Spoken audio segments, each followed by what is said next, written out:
Forget zip codes, they didn't even know how many black millionaires in the US. But I had a presentation at the Federal Reserve and they told me, they said, Doc, there's two ways you can go about this. There are 112,000 African-American households with a net worth of $1 million or more, or there are 35,000 single individuals. I said, give me the 35,000. So I used a full-blown survey that I wanted them and that they completed anonymously. Now some attached the business card, some wrote their name on it, some hand-delivered it to me. So that was number one. Number two, I held 6 focus groups around the country.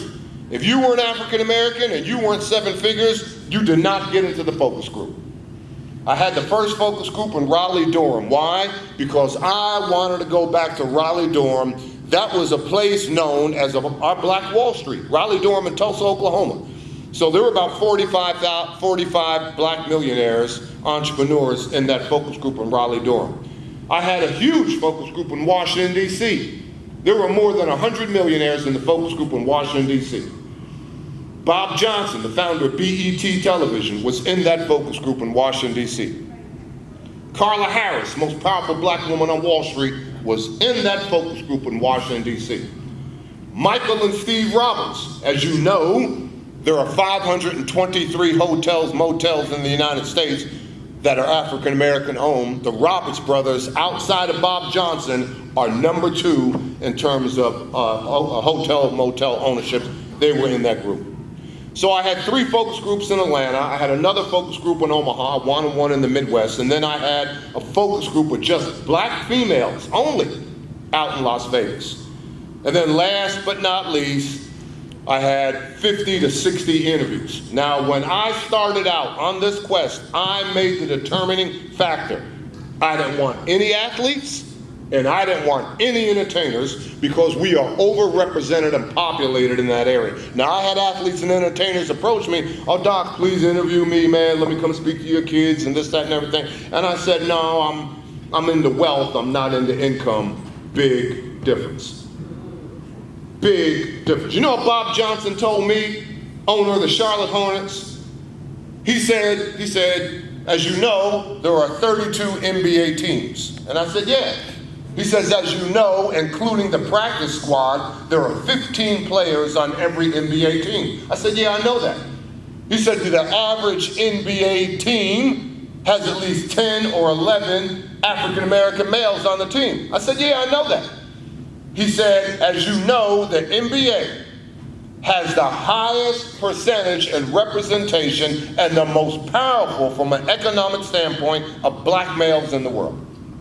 I said, wow, I didn't know you put it together so eloquently. And then you know what he told me? He says, I signed their paycheck and I don't even know how they invest their money. Wow. The problem isn't money, the problem is what you do with your money. And it all begins with vision. Well, these are the 7 laws of wealth that I found from my research.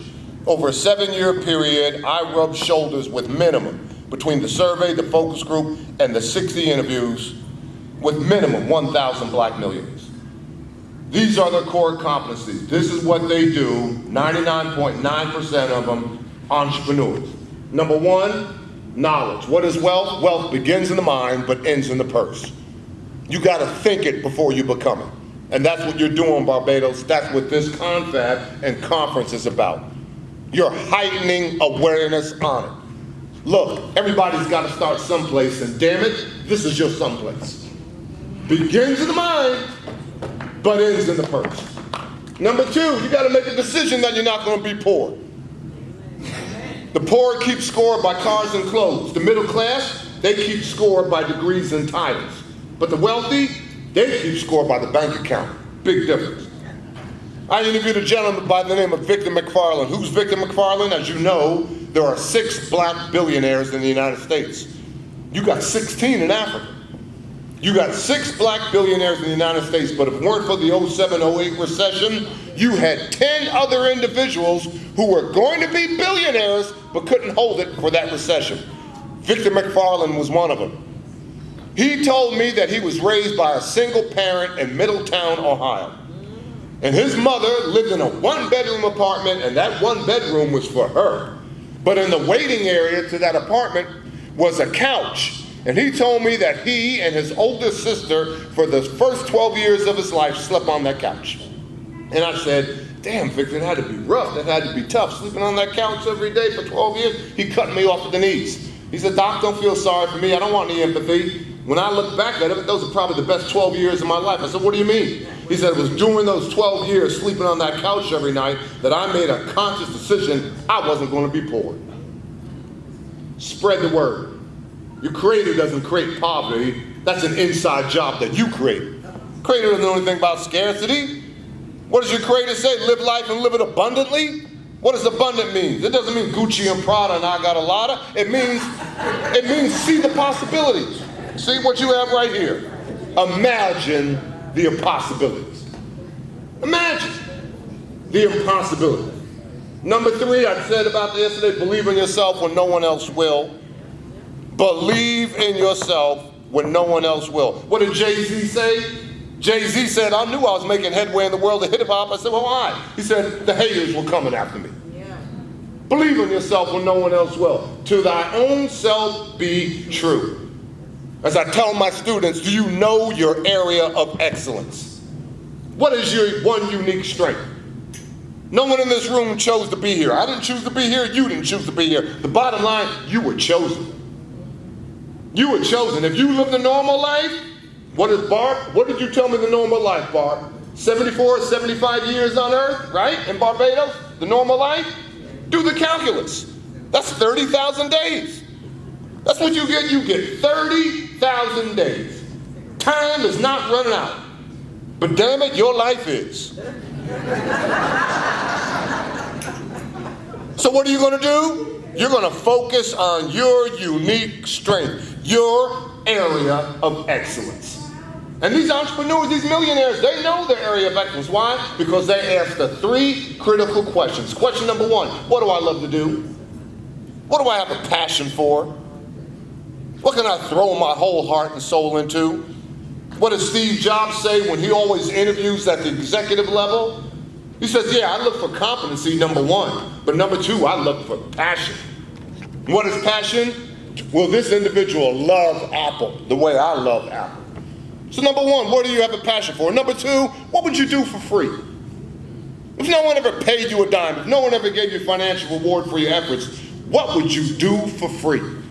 Because when you're doing what you love to do and you would do it for free, baby girl, your work is your play. And if your work is your play, you'll never work a day in your life. What do we know about entrepreneurs? Entrepreneurs are completely engaged.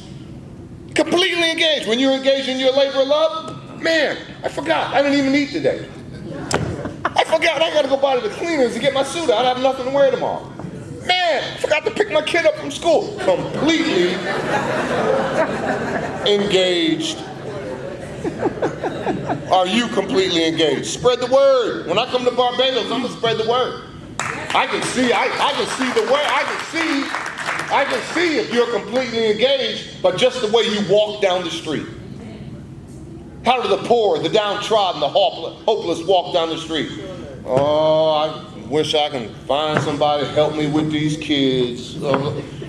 How do the powerful, the engaged, those getting on with life, they walk down the street fast. Hey man, we'll get together. Hit me on the hip. Email me. Send me a text message. I got you, man. I got you. Call me. We'll get together. I promise, man.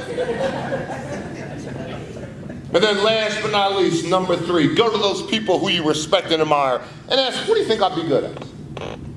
Don't you know when I was an undergrad at the University of Oklahoma, you know what my frat brothers called me? They called me the professor.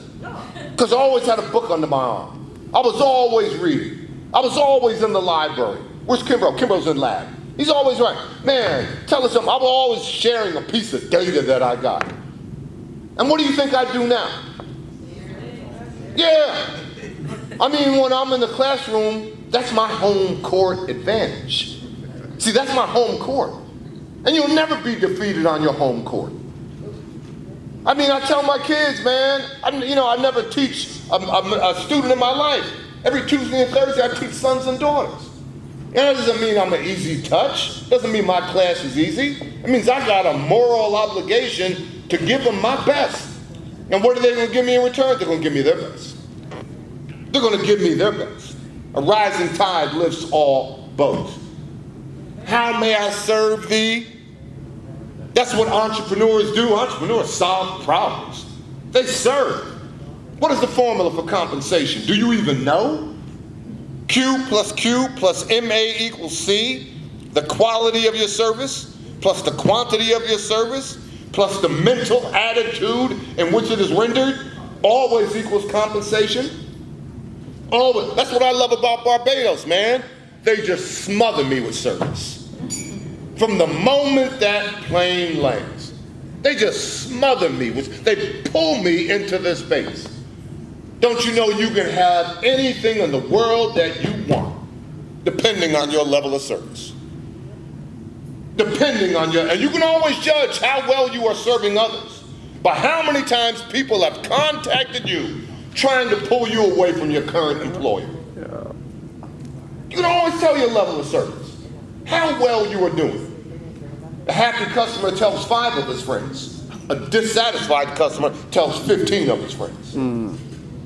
If you are met with a customer complaint, the worst thing in the world you can do, let that customer walk out that door without solving that complaint. Don't let the nice customer ruin your business, Barbados. Don't let the nice customer do that. See, the nice customer will drink the white wine when she asks for red. The nice customer will eat the well-done steak when he asks for rare. The nice customer will sit there, wait for his order to be taken while the waiter's on the phone talking to his buddy. See, a nice customer will do that. But the nice customer never comes back. So don't come bum rushing me, tell me you got the order. No, you tell me when you get the reorder. And if you don't get the reorder, it's a sin not to know why you didn't get the reorder. I tell my students when they interview, Dr. Kimbro, I just got a ding letter, I just got bumped. Okay, wait about 2 weeks and call them up. That's not the problem. The problem is you to call them up because you might do the same thing again. You might do the same thing again. Look at that. Thou shalt own thy own business. Burn it into your subconscious. I don't care what you do for a living. You're in business for yourself. Now, I don't care if you work in the housekeeping department for Marriott. I don't care if you're a big baller, shot caller, entrepreneur. Bottom line, you're in business for yourself. You sign your own paycheck. No one hires you. You hire yourself. Depending on your attitude, depending on your personal brand. And then last but not least, make your money grow. And that's what this is about. That's what this conference is about. It's about growing the brand. Growing the brand. And what is a brand? Your appearance, your name, your voice, your attitude, and the content of what you got to say. So, you wanted me to come back, I laid it on you, there it is. I don't think there's anything else that needs to be said. Wow. Thank you, I enjoyed